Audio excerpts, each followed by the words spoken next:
நான் ஒருபோதும் உன்னை கைவிட மாட்டேன், உன்னை விட்டு விலக மாட்டேன்.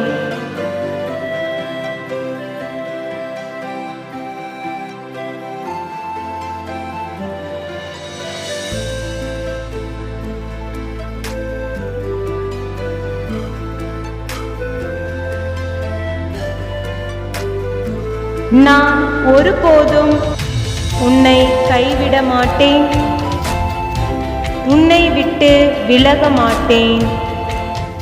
தூய பவுல் எபிரேயருக்கு எழுதிய திருமுகம் அதிகாரம் 13 5வது இறை திருவசனம்.